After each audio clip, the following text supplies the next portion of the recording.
Boa tarde, que a graça e a paz do nosso Senhor Jesus Cristo vivo venha guardar nossa mente e o nosso coração nesse tempo que se chama hoje. Mais um dia para a gente meditar nas Escrituras, mais um dia para a gente ser abalado por ela.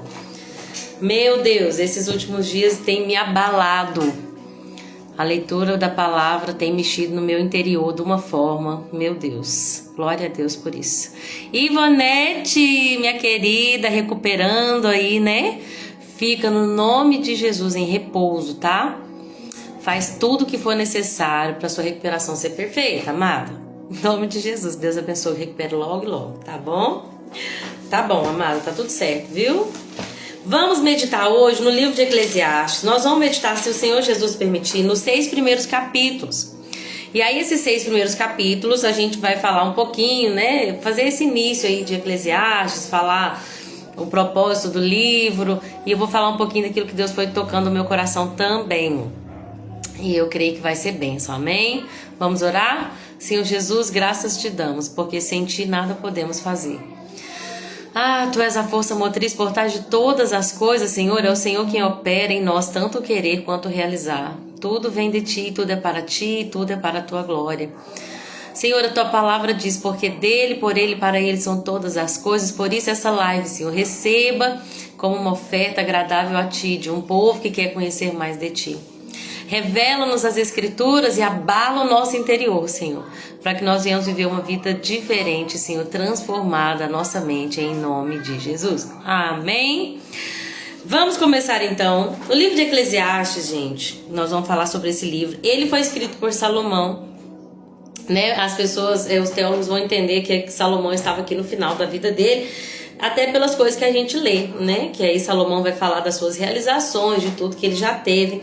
Esse livro é um livro sapiensal, ou seja, é um livro de sabedoria. Mas ele vai diferente ali do livro de Salmos e de Provérbios, porque ele não tem aquele tom esperançoso. É um livro que vai falar mais assim, algumas pessoas vão até falar, eu acho que Salomão estava em depressão, não é possível, porque é um tema assim, é uma forte sensação de que tudo na vida é efêmero, passa rápido, é vaidade, é fútil, é frustrante, não tem nada novo. Então não é como Salmos e Provérbios com aquela esperança enraizada ali, mas é um livro que vai falar muito sobre essa ideia de que o pregador, né, o próprio escritor, Salomão, se denomina como pregador. Então o pregador, ele vai demonstrar de tudo que ele viveu e de qual é a conclusão que ele vai chegar, e é uma conclusão de frustração, né? Bom, quando eu estava meditando no livro de Provérbios, de Eclesiastes, e olha que eu já li a Bíblia algumas vezes, né, na leitura bíblica diária, mas eu nunca entendi muito bem, sabe? Eu nunca entendi muito bem, eu sempre fiquei meio assim, eu achava muito complexo essa ideia do livro de maneira tão, parece que Salomão tá tão infeliz, né? Então eu não entendia. Todas as vezes que eu li Eclesiastes, eu ficava realmente assim, Senhor, por que esse livro está aqui? Por que nós estamos deparando com um homem que teve tanta sabedoria, mas que acabou se rendendo a outros deuses, os deuses das suas outras muitas mulheres que ele teve? Mas aí quando eu estava lendo esse livro no sábado, o Senhor me deu uma percepção, gente, eu chorei tanto, Deus me deu uma clareza tão grande. E é por isso que eu falo, começar a ler a Bíblia não é fácil, né? A gente nem lembro qual que é o ano que a gente está, 7º ano da leitura bíblica. Eu já tinha lido outras vezes também o livro de Eclesiastes, em outras leituras, mas foi só esse ano, talvez a 10ª vez que eu vi esse livro, que Deus me abriu uma caixinha na mente, me fez entender algo. Então, com Deus é assim, conforme você vai avançando, Deus vai te entregando. Então comece. Talvez não seja fácil para você começar a ler a Bíblia, você vê as outras pessoas fazendo planos de leitura, e você fala, eu não dou conta. Começa com um versículo então, mas você pega aquele versículo e você medita nele, você tenta memorizar, tenta aplicar. Mas conforme você for mergulhando nas Escrituras, Deus vai te entregar mais. Gente, quanto mais a gente cava, mais tesouro a gente alcança. E isso é maravilhoso. Então eu quero dizer para vocês: não desistam, porque vale a pena, amém? Deixa eu cumprimentar aqui o Edmilson, tio Ed, né, que eu falo pros meus meninos. Deus abençoe, Edmilson, que você e sua casa prosperem, que vocês, em tudo que vocês fizerem, vocês possam ser bem-sucedidos, em nome de Jesus. Minha mãezinha também entrou, morrendo de saudade da minha mãezinha. Te vejo hoje, né, mãe? Se Deus quiser. E que essa live seja edificante, amém? Quando eu tava lendo o livro de Eclesiastes, eu me deparei com uma foto que a irmã Raquel postou no grupo de leitura, que fala sobre o que é o livro de Eclesiastes, né? Dá um panorama geral. Fala nessa imagem, nesse estudo, que o livro de Eclesiastes tem um tema, que é felicidade. Então, o escritor, Salomão, ele vai percorrer esse tema. Como que a gente alcança a felicidade? O que é felicidade? Vamos alcançar a felicidade com as coisas dessa vida? Outra coisa que estava escrito lá, que me fez meditar muito, no livro de Eclesiastes, 28 vezes aparece a palavra vaidade. Em outras versões vai aparecer outras palavras, né? Então pode ser vaidade, em outras versões pode aparecer tudo é vão, tudo é fútil, né? Mas essa palavrinha no hebraico, ela vai significar vapor, fumaça, ou seja, uma coisa que desaparece.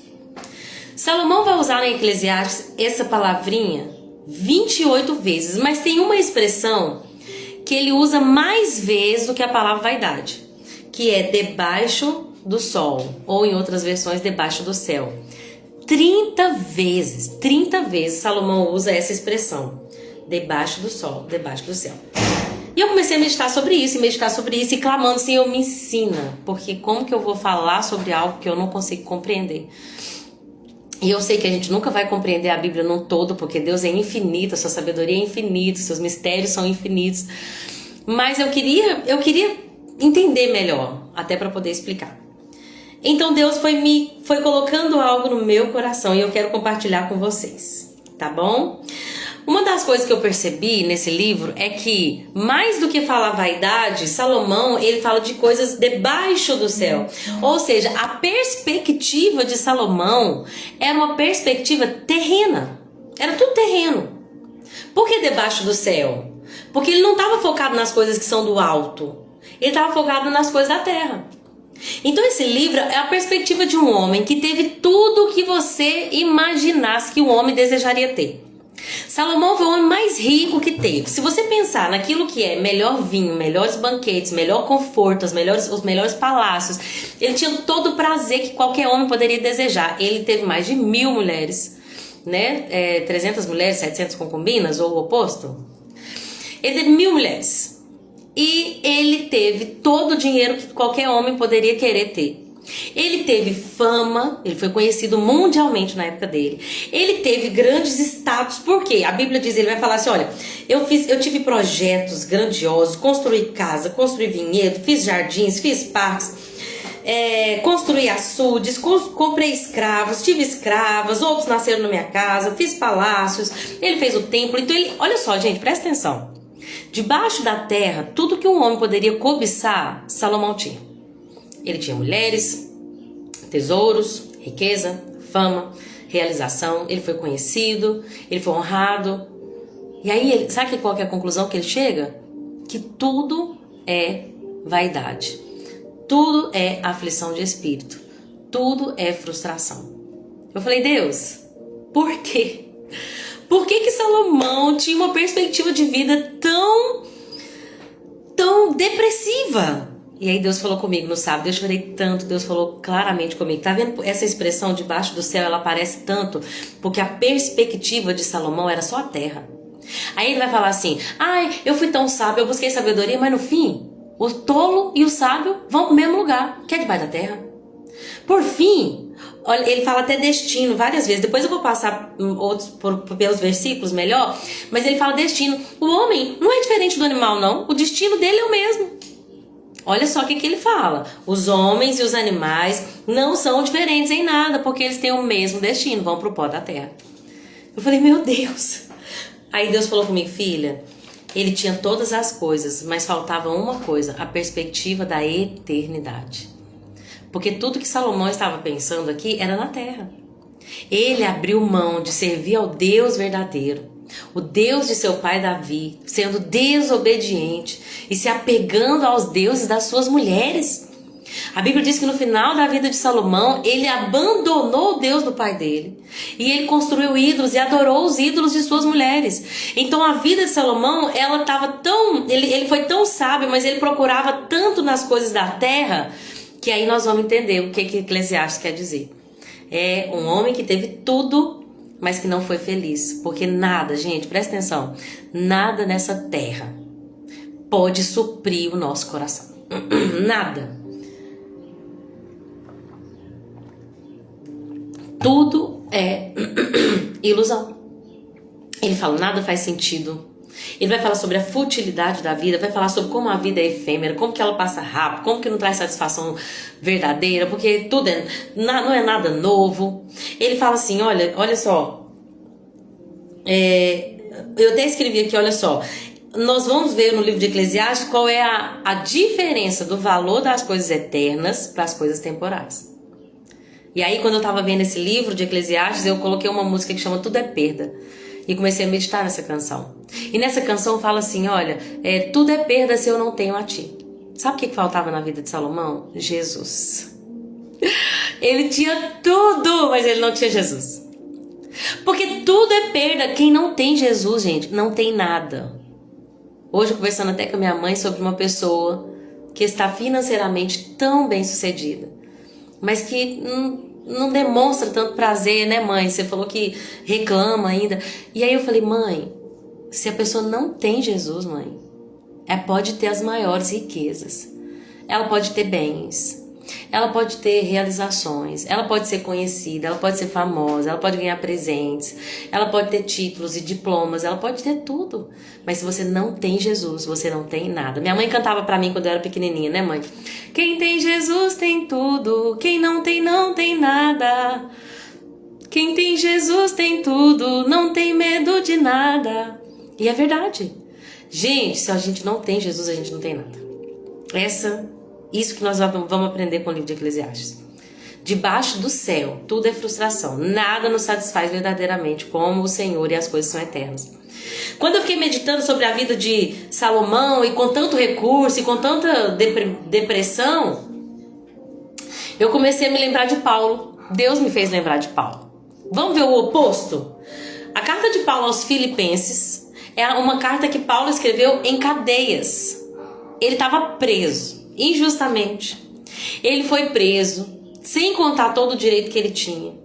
Ele estava em cadeias, encarcerado, com certeza. A Bíblia diz que ele já tinha passado por naufrágios, passou fome, foi apedrejado, quase morreu. Ele passou, gente, por lutas e tribulações que ninguém queria passar. E agora ele está preso por causa do evangelho. E ele está falando, gente, preste atenção, alegrem-se no Senhor. Alegrem-se no Senhor, porque eu não tenho minha vida por preciosa. Nós vamos ler isso em Atos. Eu não tenho minha vida por preciosa. Eu quero mesmo cumprir o meu ministério.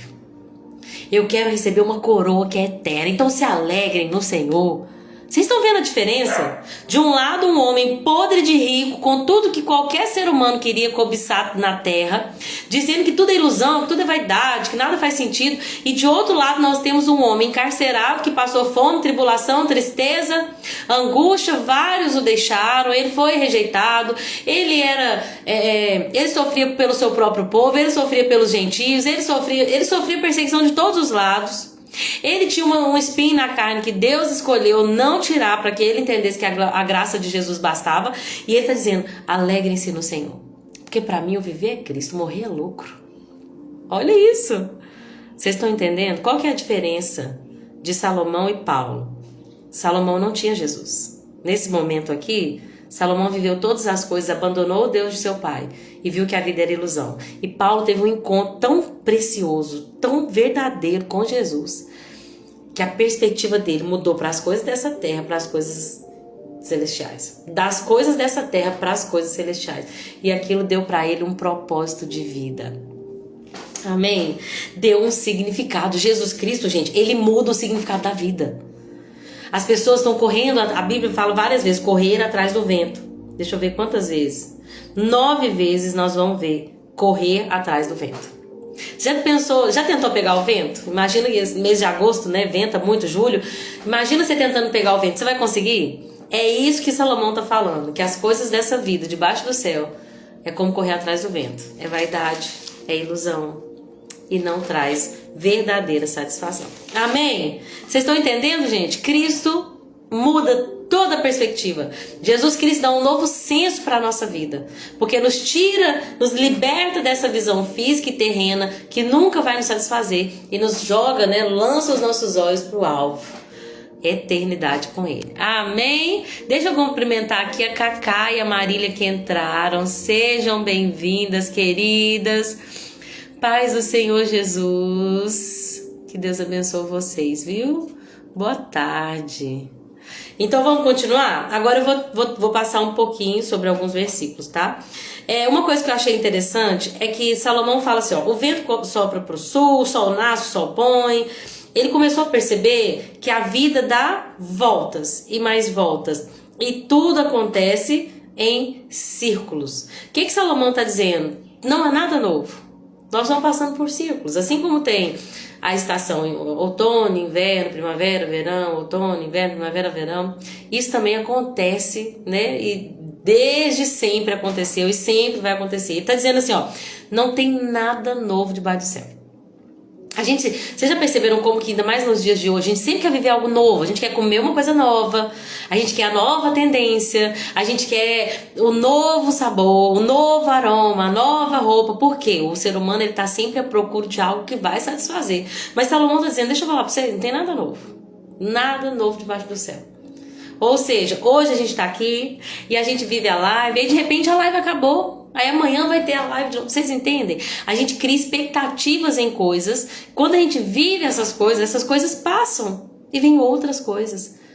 Por que a gente tem que focar nisso? Porque às vezes a nossa mente está tão focada no próximo evento. O dia que eu vou ser feliz. Vai ser quando eu fizer a viagem.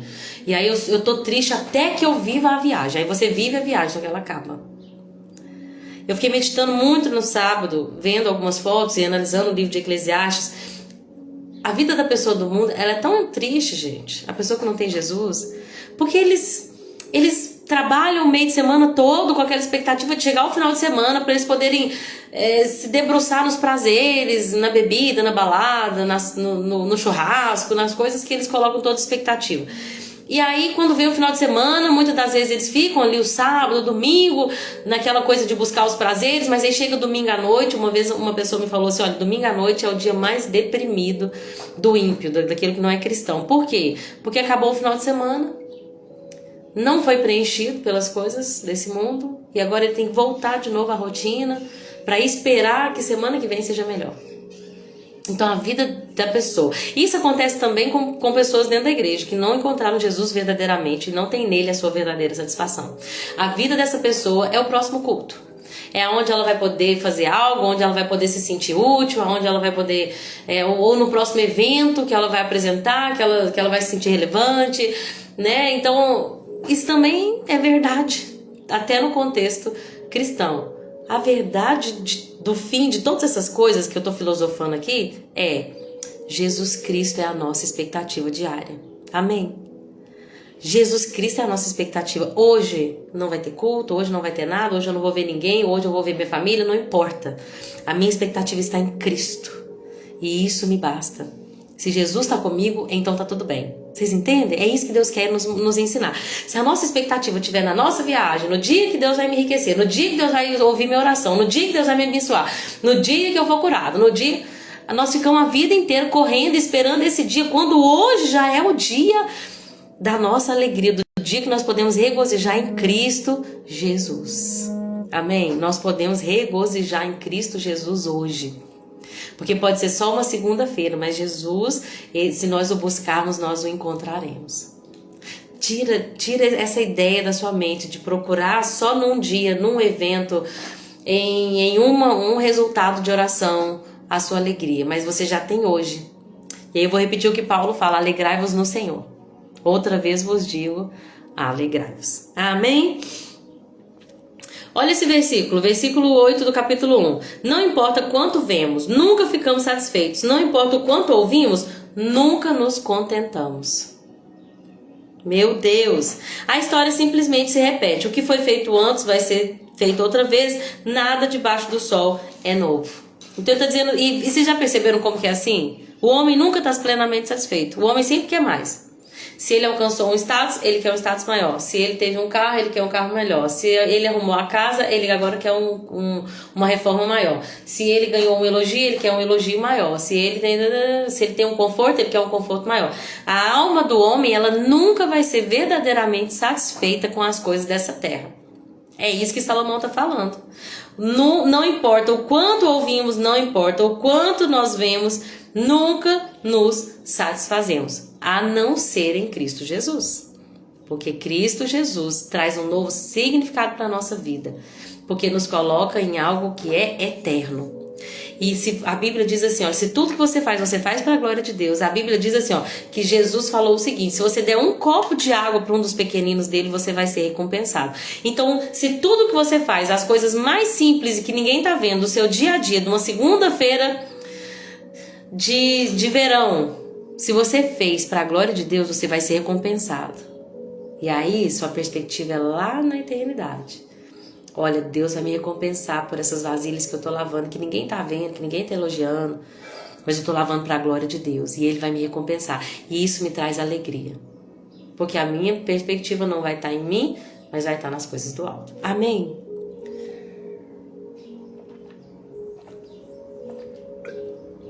Querida aluna Sossô, acabou de entrar, Sossô.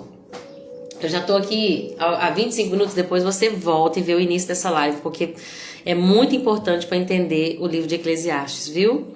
Deus me abriu a mente para esse entendimento, e eu quero que todos saibam, enquanto nós buscarmos as coisas debaixo do sol, nós vamos viver uma vida frustrante, mas enquanto os nossos olhos estiverem fixos na eternidade, não importa aonde, gente, se na prisão... Tem várias canções hoje em dia que falam sobre isso. Pode ser no alto monte, ou pode ser no vale mais fundo.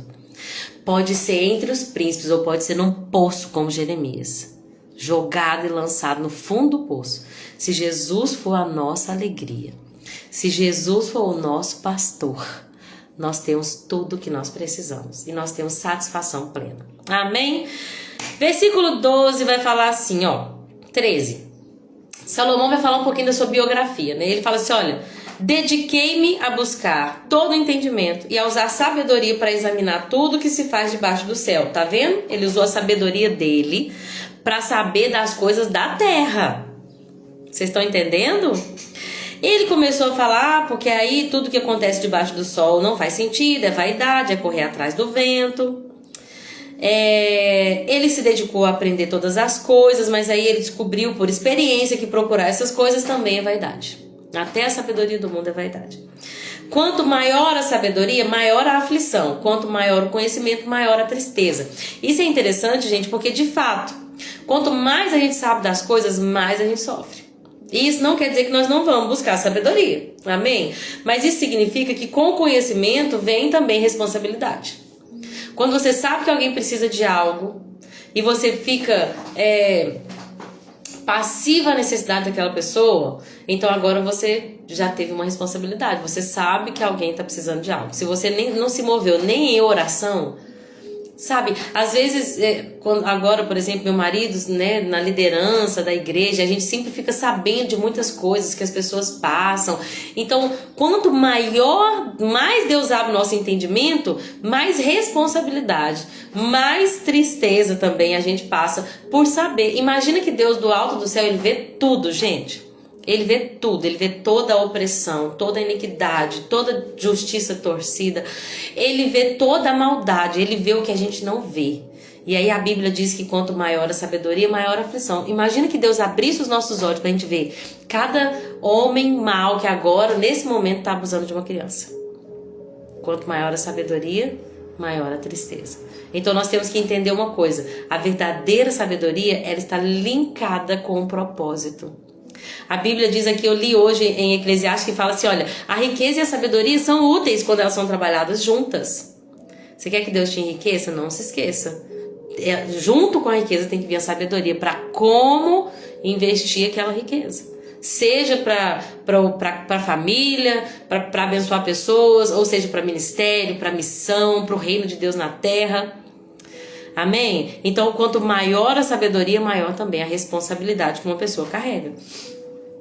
No capítulo 2, ele vai falar isso, né? Ele vai falar assim, olha, não adianta nada buscar o prazer, porque eu busquei a sabedoria, eu tive os melhores vinhos, as melhores casas, eu vivi em palácios, eu construí muita coisa, mas ao olhar para tudo que me havia esforçado para fazer, para realizar, vi que tudo era vaidade. Nada fazia sentido.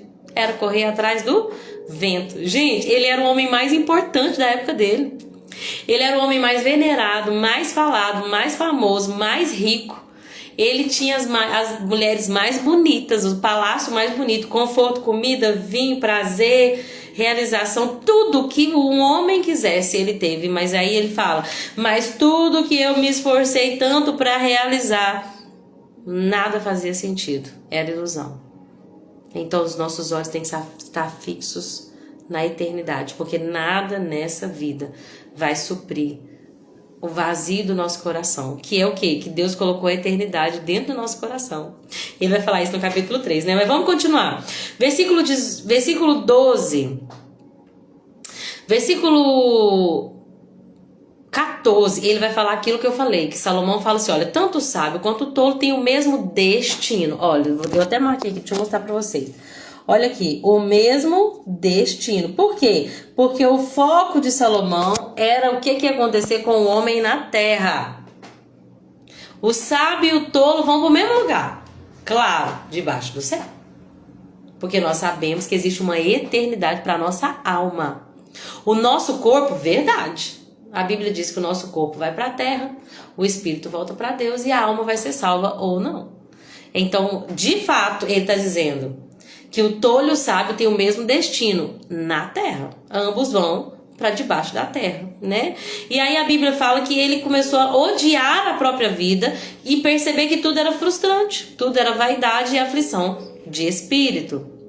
Então ele começou a falar assim, as coisas não fazem sentido não, eu gastei tanto recurso, tanto tempo, tanto esforço para juntar coisas que iam no fundo iam passar para pessoas que não trabalharam, que não fizeram nada, e tudo isso também era vaidade.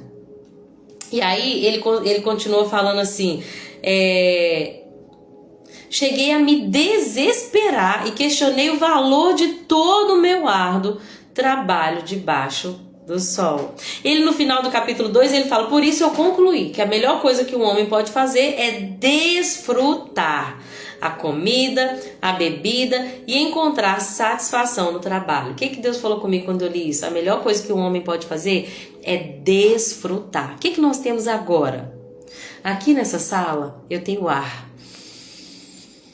Ai, gente, como é bom respirar. Eu já tive rinite alérgica e eu não conseguia respirar direito pelo nariz, tinha que ficar passando neossoro. Mas você pode respirar? Desfruta do ar que Deus te deu. Quando você for comer, não fica pensando naquilo que você queria estar comendo, ou naquilo que você quer comer no final de semana, ou naquilo que você vai jantar. Você consegue desfrutar do seu prato de comida e falar, Deus, obrigada. Tô vendo proteína, tô vendo vitamina aqui, tô vendo que esse prato é bem nutritivo, eu tô vendo aqui, Senhor, carboidrato, que eu sei que eu preciso. Você pode desfrutar, ao invés de cobiçar outra coisa, você pode desfrutar do que Deus te deu hoje. Isso é contentamento. Salomão falou, eu descobri que a melhor coisa que nós podemos fazer é desfrutar a comida, a bebida e a satisfação que nós temos no nosso trabalho. Tá tomando café, mãe? Você tá desfrutando do seu café, mãe? Você já pensou que café tava R$40, gente? E que muitas pessoas com certeza pararam de tomar café porque não tinham condição de comprar café? Né? É tão gostoso quando a gente alcança esse coração grato, quando a gente começa a desfrutar. Na minha versão fala assim, olha, pois quem pode comer ou desfrutar algo sem ele? Olha essa versão, gente, que coisa linda. Pois quem pode comer ou desfrutar algo sem ele? Falando no versículo anterior, fala assim, olha, percebi que esses prazeres vêm da mão de Deus, pois quem pode comer ou desfrutar algo sem ele? Gente, é isso, é ver tudo que vem da mão de Deus. O que eu tenho agora, é pouco. Não, Deus me deu. E eu vou desfrutar com Ele de tudo que Ele me deu, a começar pelo ar que eu respiro, pelas batidas do meu coração, pelas roupas que Ele me veste, pelo alimento que Ele me dá, pela alegria da minha alma de ter uma família, de ter alguém para conversar, de ter amigos. de ter um celular para ver essa live, você tá vendo uma live, então você tem aparelho eletrônico, você tem internet, né? Olha só quantas coisas que Deus nos deu e que muitas das vezes nós não damos valor. Mas nós precisamos desfrutar com alegria daquilo que Deus nos deu. É isso que é o sentido da vida. Enquanto o nosso coração estiver na próxima realização, no dia que eu melhorar, no dia que eu conseguir, no dia que eu avançar, no dia que eu ganhar, no dia que eu tiver, então nós nunca vamos alcançar. Vamos ficar correndo atrás do vento. Mas quando nós já estivermos satisfeitos com o que temos, isso vai trazer um desfrute para o nosso coração. Capítulo 3, um dos capítulos, é o capítulo mais conhecido de Eclesiastes, né? Que é falando sobre o tempo. Vai falar que há tempo para todas as coisas. Gente, Jesus é o Senhor do tempo.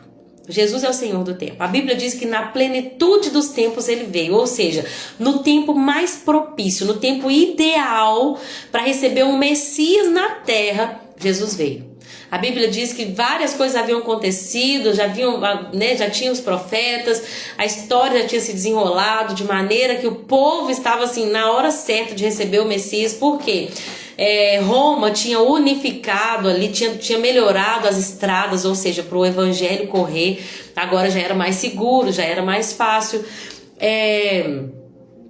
Eu acho que foi Alexandre o Grande que trouxe o helenismo, se eu não estiver enganado, que é tentar trazer uma cultura só, e aí o grego veio, né, como uma língua assim que todo mundo conhecia. Então o evangelho, né, o Novo Testamento foi escrito em grego.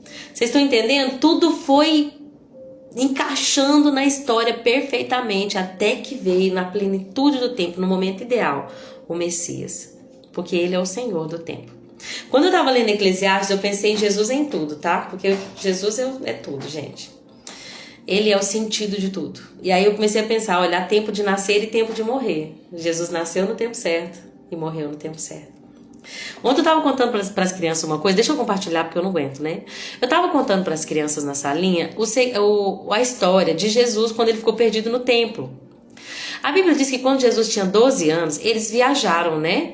Maria, José, uma caravana de Nazaré, foram para Jerusalém, porque o povo de Israel tem esse costume até hoje, né? De nas festas ir lá para Jerusalém. E aí, quando eles foram para Jerusalém, na época ainda tinha o templo para eles poderem celebrar a Páscoa, né? Que Deus mandou celebrar desde a libertação do Egito. Então eles foram em qual período? Na Páscoa.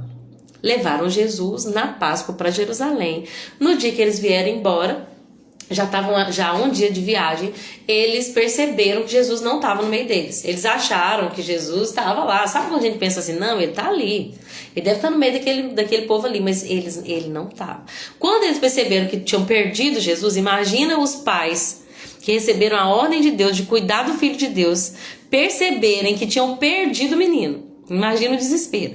Eles voltaram então para procurar Jesus. Eles procuram Jesus por mais 2 dias. A Bíblia diz que depois de 3 dias de procura, eles encontram Jesus. Aonde Jesus estava? No templo, ensinando e estava todo mundo maravilhado, porque mesmo ele sendo um menino de 12 anos, os mestres, né, os homens ali, faziam perguntas para ele respondia sabiamente.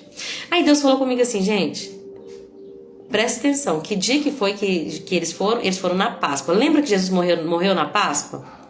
E depois de quantos dias que eles acharam Jesus? 3 dias. Na Páscoa Jesus morreu e ele ressuscitou no 3º dia. Jesus ficou perdido lá em Jerusalém, né? Não acharam Jesus por 3 dias e depois no 3º dia também a família dele o encontrou. Então tudo que acontece, gente, na Bíblia, nada é por acaso.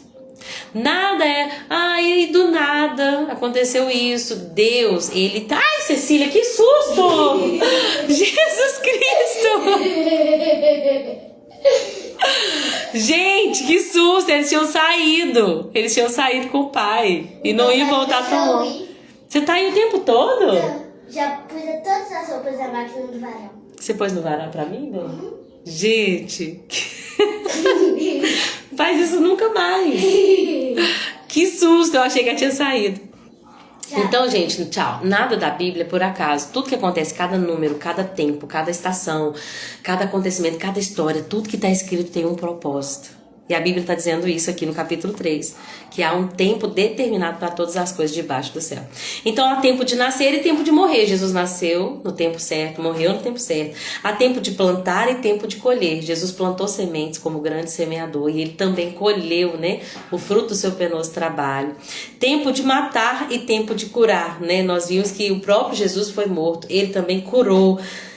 Tempo de derrubar, tempo de construir, tempo de chorar e tempo de rir. Eu me lembro de Jesus falando assim, olha, por um tempo vocês vão chorar, mas depois a sua tristeza se converterá em alegria. Tempo de entristecer e tempo de dançar, tempo de espalhar pedra, tempo de ajuntar. Há tempo de abraçar e tempo de se afastar. Teve o tempo que Jesus andou com os discípulos, mas ele tinha o tempo em secreto com o Pai. Teve o tempo que ele esteve morto, afastado de abraçar, né?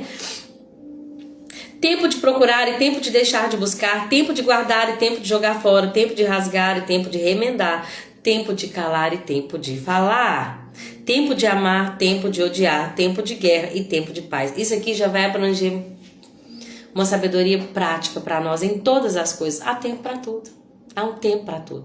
Nós temos que buscar do Espírito Santo. Hoje é tempo de quê? Todos os dias Deus tem uma palavra para cada um de nós. Hoje, quando eu acordei, Deus falou algo no meu coração. E aquela palavra está na minha mente. E eu tenho meditado nessa palavra. Então, Deus sempre tem algo para nós.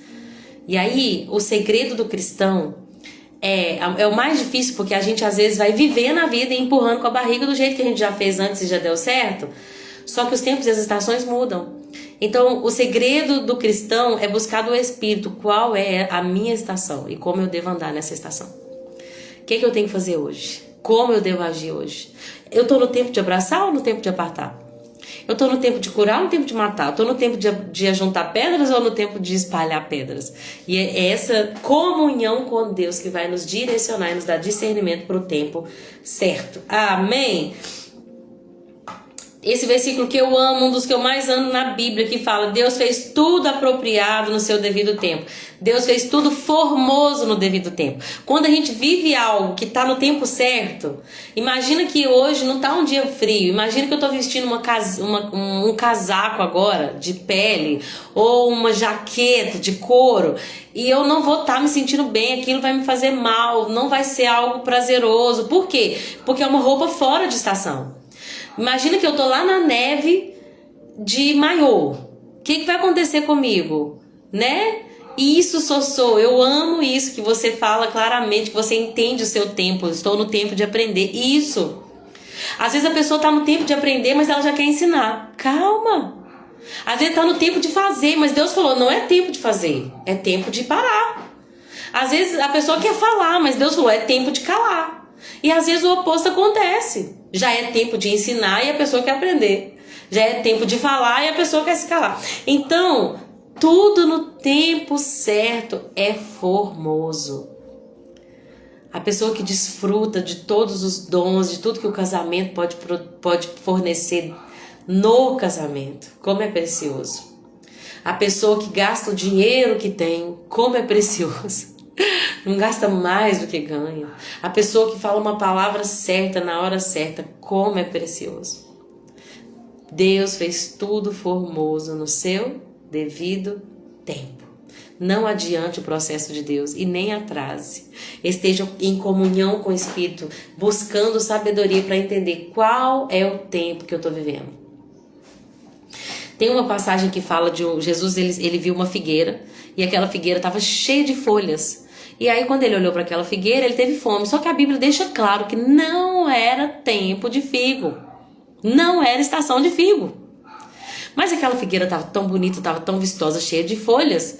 Jesus falou, vou lá procurar fruto. Quando ele chegou lá, não tinha fruto, só tinha folha. Ela só tinha beleza. Ela não tinha propósito. Ela não conseguia alimentar ninguém. O que ela tinha era só para ela. E aí Jesus amaldiçoou a figueira. E a Bíblia diz que quando eles passaram de novo pela figueira, eles passaram indo, né, por ela, viram Jesus amaldiçoando. Quando eles voltaram e viram a figueira, ela estava ressecada, ela morreu. E eles vão falar que eles ficaram admirados. Olha só como essa palavra é poderosa. Não era tempo de dar figos. Mas por que se não era tempo, Jesus ficou, né, ali irado com ela? Porque se não era tempo de dar figos, não era tempo de ter folha também. Ela estava vivendo de aparência aquela figueira. Né, falando assim, levando para o nosso tempo. E tem muitas pessoas que são assim. Poxa, você tá no inverno, tá tudo bem, suas folhas estão caídas, seus galhos estão lá, só o galho pra frente, você não produz frutos, você tá feio, por quê? É inverno. E tá tudo bem, é a sua estação. Viva a sua estação. Agora é tempo de florir, então floresça. É tempo de frutificar? Frutifique, mas é tempo de cair folha. Ah, mas vão olhar pra mim. Vocês já viram o ipê? Cada hora é uma hora é rosa, uma hora é amarela. E aí tem os ipês. Eu amo observar os ipês. A amarela não tem inveja da rosa, porque não é o tempo dela. Quando a rosa, né? Agora tá na rosa, né? Quando a rosa sai, a amarela não fica lá, ah, mas eu queria tal também. Cara, você não precisa ficar assim amarelo. Daqui a pouco vai ser o seu tempo. Isso nos livra da armadilha da comparação. Se você entende que é um tempo para todas as coisas, vai ter vezes que você vai ver pessoas florescendo e você não. Só galho, só aquela coisa lá, ressecada. Mas tá tudo bem, porque é o seu tempo. Ande no seu tempo. Amém?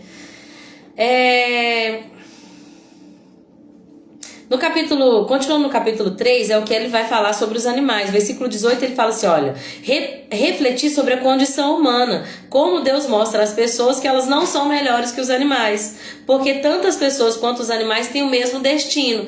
Na terra, sim, né? Na terra nós somos pó, e todos vão pro pó, mas os animais não têm alma para ser salvo. Então, de fato, o destino terreno, nós com os animais, não é diferente. Mas nós temos uma capacidade de escolher a eternidade. Amém? Tem até uma parte que fala aqui, ó, eu esqueci de falar dessa parte, ó, versículo 11, 3:11. Deus fez tudo apropriado no seu tempo. Ele colocou um senso de eternidade no coração humano. Então, nem Salomão conseguiu entender aquilo que hoje, pelo Espírito, nós entendemos. Que nós não fomos feitos para a terra. Nós somos peregrinos. De fato, o ser humano, o sábio e o tolo vão para o mesmo lugar. O homem e o animal vão para o mesmo lugar.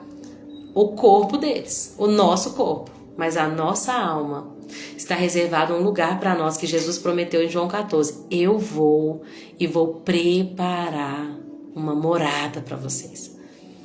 Eu vou preparar um lugar para vocês.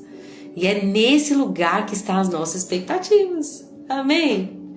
Porque se a nossa expectativa estiver na terra, nós, os animais, os tolos, o ímpio, o opressor, o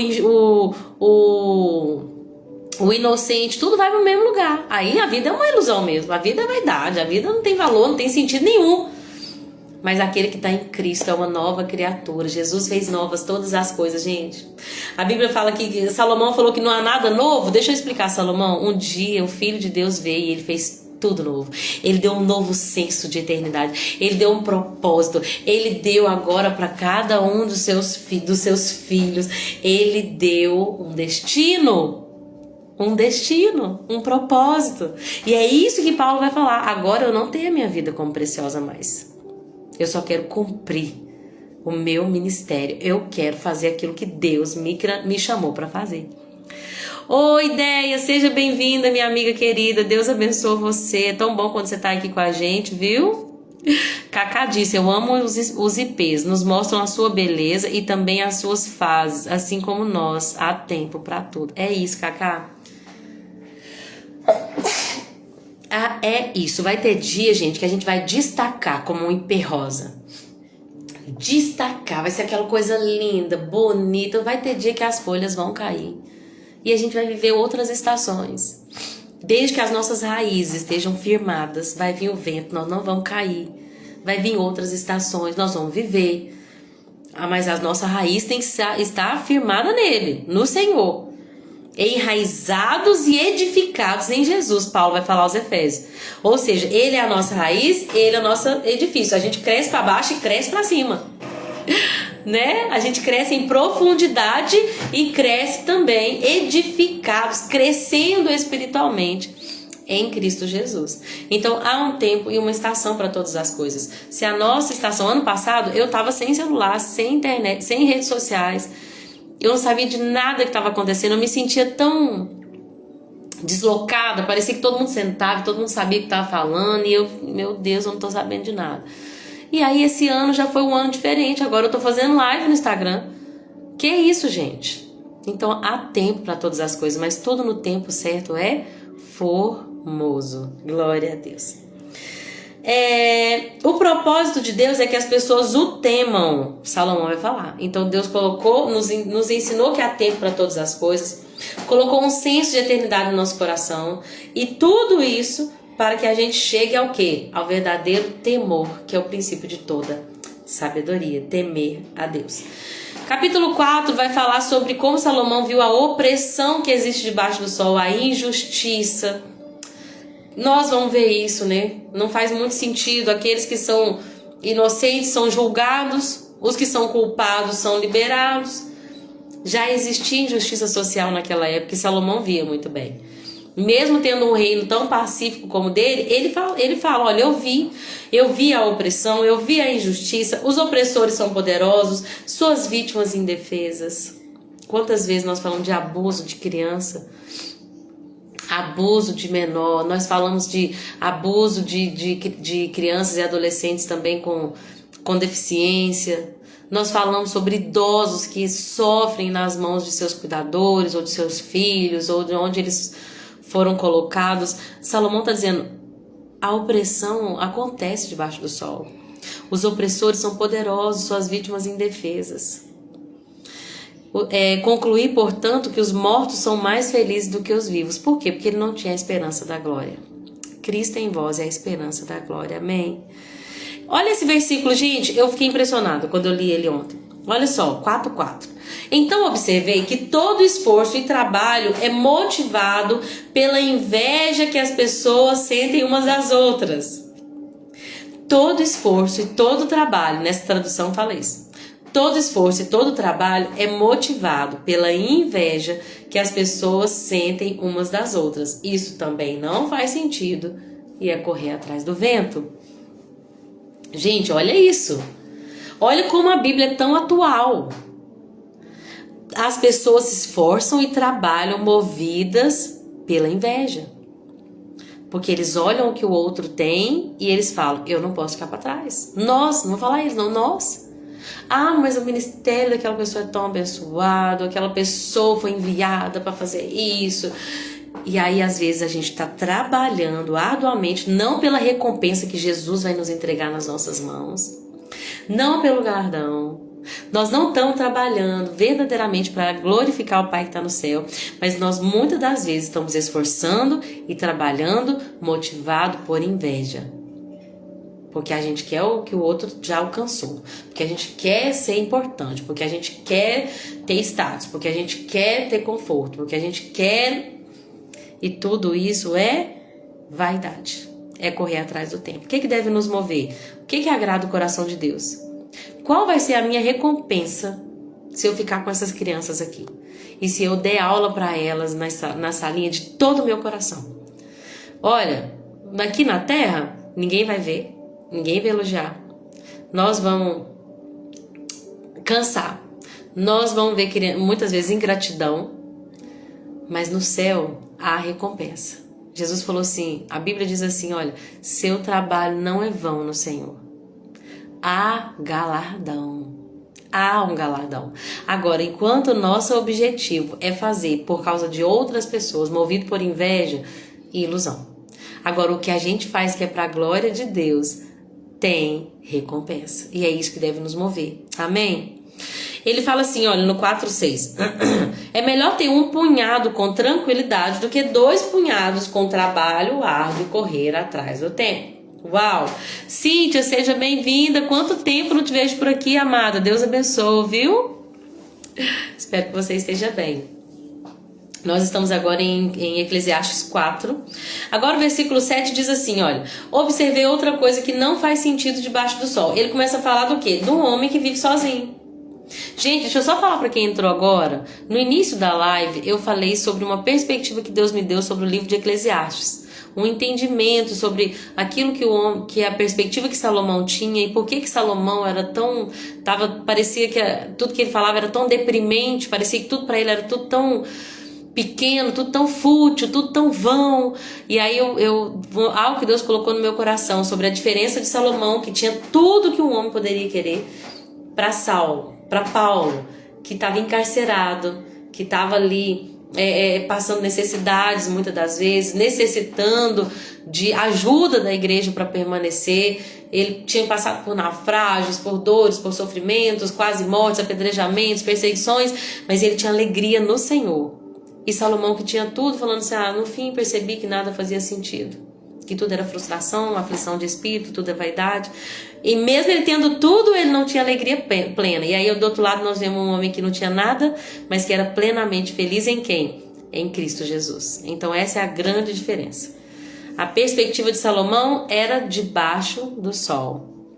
Essa frase, falei para vocês voltarem a assistir o início da live, mas eu tô resumindo tudo aqui de novo, tá? Essa frase, debaixo do sol, ela aparece 30 vezes no livro de Eclesiastes. E a palavra vaidade aparece 28.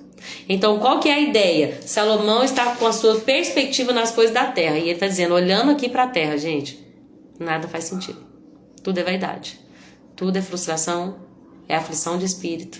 Tudo é fútil, a vida é efêmera. Mas aí Paulo já via as coisas que são do céu. Em Colossenses 3 ele fala, busquem as coisas que são do alto, onde Cristo está. Pensem nas coisas que são do alto. Então, acima do céu. Não foca nos debaixo do céu, porque vai ser frustrante. Mas se você focar acima do céu, na recompensa que há para aqueles que estão ali no Senhor, fazendo tudo para Deus, acordando para Deus, tomando café para Deus, lavando vasilha para Deus, passando pano para Deus, limpando bunda de neném para Deus, cuidando dos necessitados para Deus. Enfim, o que você faz? Se você faz para Deus, existe uma recompensa. E existe satisfação no espírito e na alma, né? É isso. Então, continuando. Aí ele começa a falar no capítulo 4 de um homem que ele observou e que vivia uma vida tão triste que é o quê? Ele vivia sozinho. Ele vivia sozinho, se esforçando para ter toda a riqueza que ele pudesse ter. Mas aí até uma certa altura ele se pergunta, para que trabalho? Para que eu deixo de aproveitar os prazeres? Não faz sentido, tudo é angustiante. E aí tem um versículo muito conhecido no livro de Provérbios que é melhor serem dois do que um, porque um ajuda o outro a alcançar o sucesso. Se um cair, o outro ajuda a levantar. Mas se aquele que cair estiver sozinho, não tiver ninguém para ajudar, ele estará em sérios apuros. Da mesma forma, as pessoas que se deitam juntas aquecem umas às outras. Mas uma pessoa sozinha não consegue se aquecer. Duas pessoas juntas podem se defender melhor. Se houver três, melhores ainda. E aí versões mais tradicionais vão falar, porque o cordão de 3 dobras não se rompe facilmente. Aqui nós vamos entender que existe uma coisa que é necessária: pessoas. Lembra que Provérbios fala que o ferro afia o ferro? Assim o amigo ao seu próximo. Nós precisamos entender que sozinhos nós podemos ir até mais longe. Não, na verdade tem uma frase que fala assim: sozinho a gente vai até mais rápido, mas com outras pessoas a gente vai mais longe. Por quê? No dia mal, no dia que a gente quer desistir de tudo, tem alguém ali para falar, vamos, tô junto com você, dá sua mão aqui, né? Na vida cristã é assim também. Nós não podemos andar sozinhos. A gente precisa de alguém para falar, olha, não tá bom não.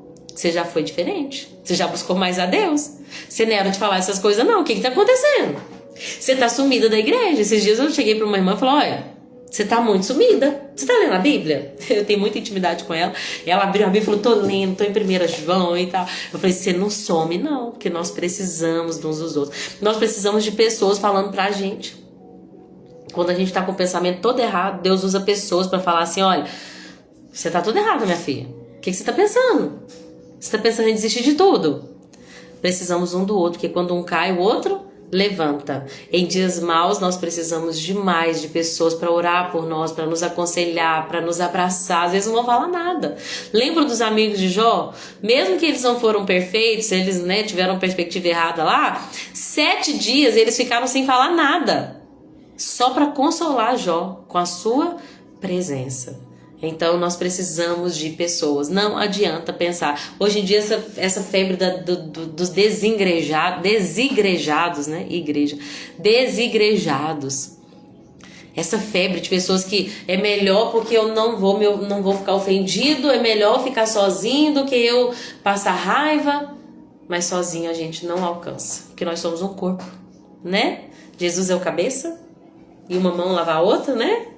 Se cortar essa mão aqui fora do corpo, ela vai necrosar e vai morrer. Nós precisamos uns dos outros. Amém? E é importante ter amigos próximos também. Você tem amigos íntimos? Pessoas assim que você pode confiar, que você pode confessar algumas coisas, que você pode pedir oração por coisas específicas. Isso é muito bom. Amém?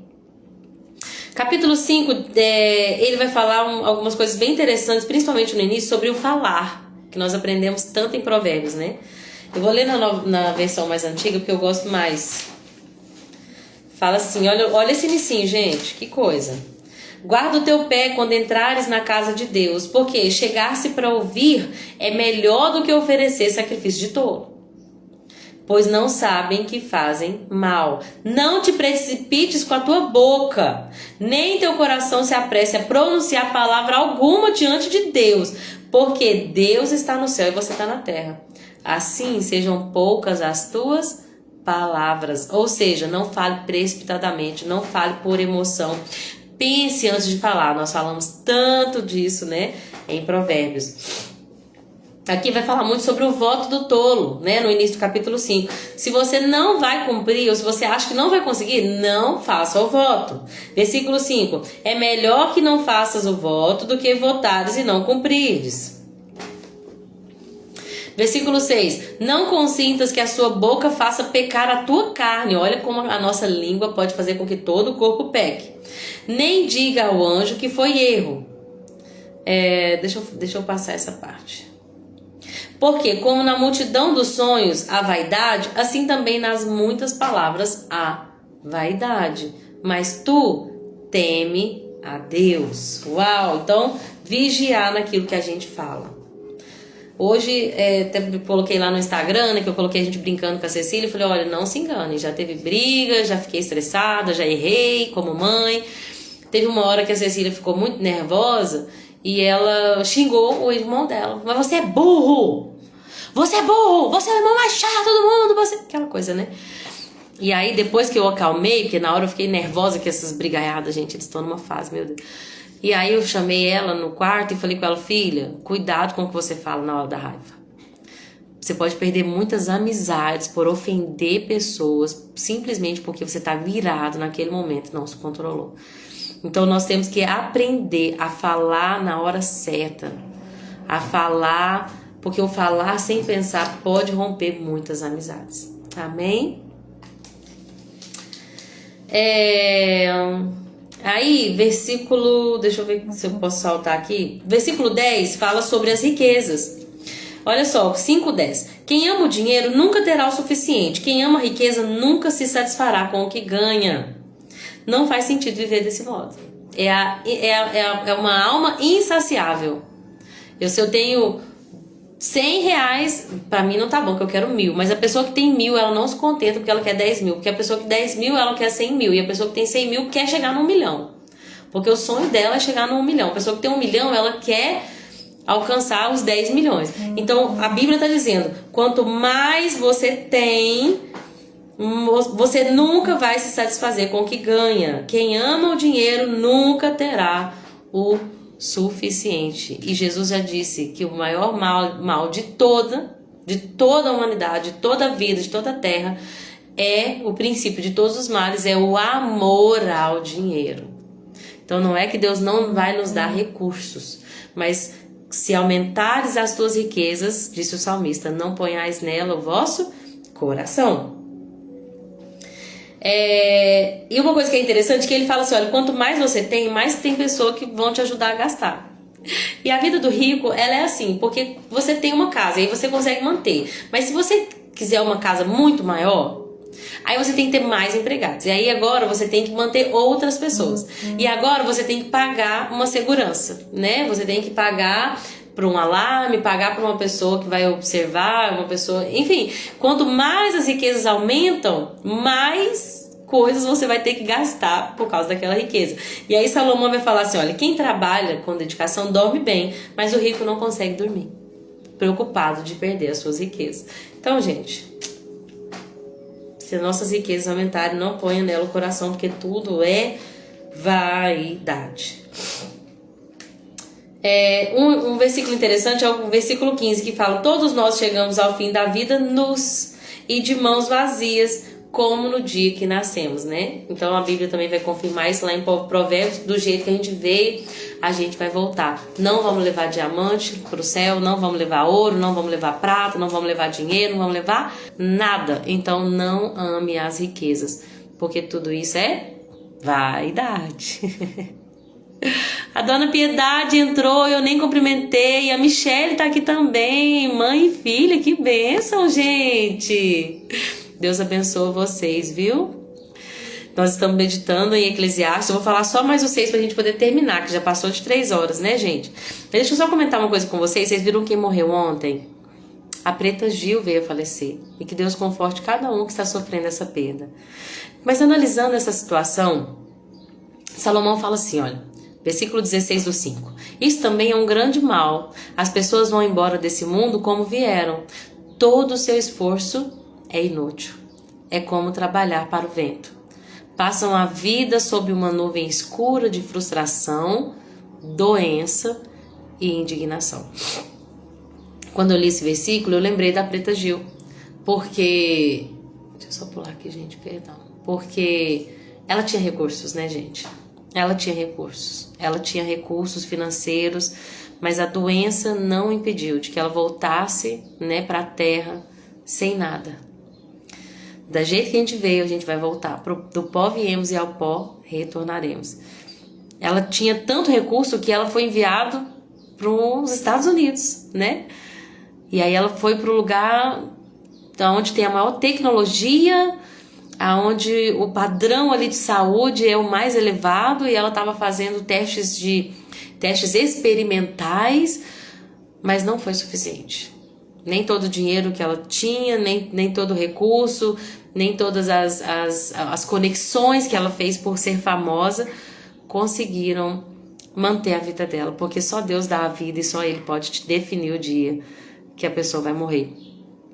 Então, nós temos que nos apegar a Jesus, porque nós não sabemos o dia e a hora, né? E a gente também não pode se preocupar. Às vezes vem na minha cabeça assim, às vezes eu vejo pessoas passando por luta com os filhos, que tem que comprar uma injeção de 100 mil e o tratamento é muito caro. Eu falo, meu Deus, se eu passar por isso, como é que eu vou fazer, né? Já passaram isso na cabeça de vocês? Se eu precisar de plano de saúde, como é que eu vou fazer? Porque eu não tenho.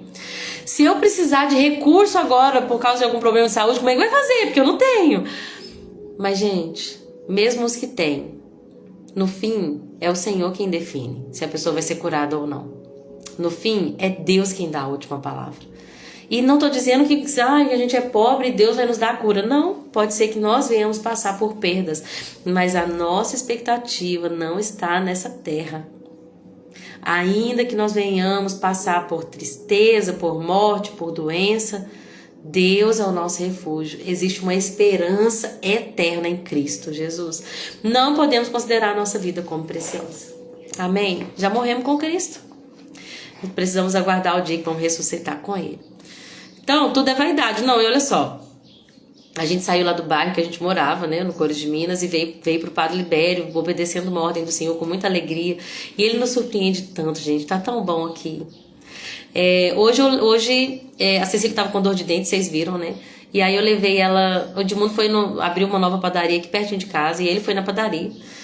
Lembrando que lá no Cores não tinha nada perto, né? Vocês sabem. E aí ele foi na padaria que abriu, aqui na esquina de casa. E aí na frente da padaria tinha um posto de saúde. Ele chegou lá, porque a Cecília estava com dor de dente. E a dentista falou, tenta arrancar o dente sozinho, se não sair você volta pra gente marcar a extração. Aí a gente foi, levou a Cecília. Ele foi na padaria comprar pão, levou a Cecília no posto. A dentista falou assim, olha, eu tô tranquilo agora, quer que extrai? Pode. Extraiu um dos dentes. Quando chegou aqui em casa eu falei, mas não era o outro que tava doendo? Vamos voltar lá. Voltei lá com ela a pé, né, que pertinho, o posto aqui pertinho aqui de casa. Levei ela lá no posto e a dentista falou assim, eu falei assim, é porque é o outro que tava doendo mais, vamos extrair ele? Ela falou assim, ué, coincidência ou não, o meu paciente agora acabou de desmarcar, vamos lá. E hoje de manhã, sem marcar, sem nada, eu só levei minha filha no posto e ela recebeu um atendimento VIP de dentista. Sabe por quê? Porque quando a gente está no lugar que Deus quer que nós estejamos, no centro da vontade de Deus, em obediência, Ele cuida de todo o resto. É como aquela camisa que se você não abotoar o primeiro botão, se você pegar o primeiro e colocar no segundo, todo o resto sai fora. Mas quando você coloca e busca em primeiro lugar as coisas de Deus e a sua justiça, todas as outras vão ser acrescentadas. Essa é a ideia.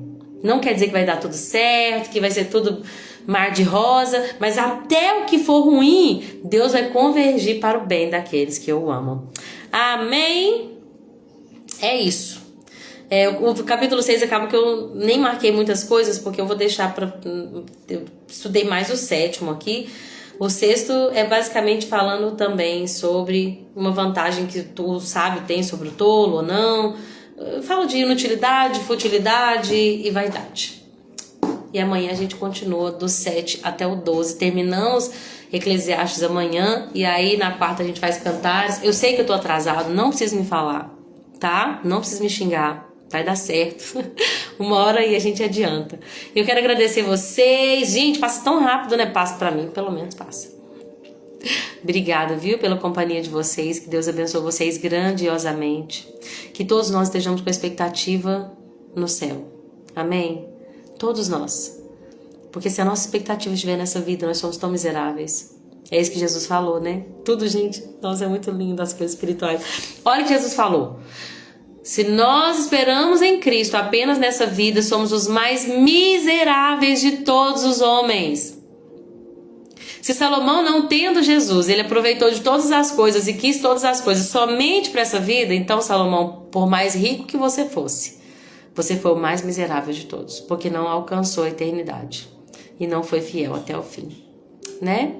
Obrigada pela companhia, Deia, Sossô, Ivonete, voltou, tá melhor, amada? Eu não sei se você chegou a sair também. Minha mãezinha querida, a Marília, a Dona Piedade. Deus abençoe vocês, viu? Ora pra mim, sim, amada. Que Deus vai te ajudar a vencer essa fase. É só uma fase, né? Toda vez que a gente faz algo pra melhorar, a gente tem que viver o processo, né? Quando a gente vai fazer uma reforma na casa, aquela bagunça, mas depois vai ser muito bom. Deus vai te ajudar, viu? Em nome de Jesus. Minha mãe fez a cirurgia, né, mãe? Os primeiros dias, meu Deus, você até assusta. E aí depois que passa, aí você já começa a ver a cicatrização, já vai tomando uma forma. Então é um processo, né? Vai ficar linda de dente novo, a Ivonete, mas enquanto isso Deus vai cuidar de tudo, vai te dar força para vencer a dor, né? Deus quiser. Obrigada, gente, por tudo, viu? Até amanhã, se Jesus permitir. Com Deus. Beijo.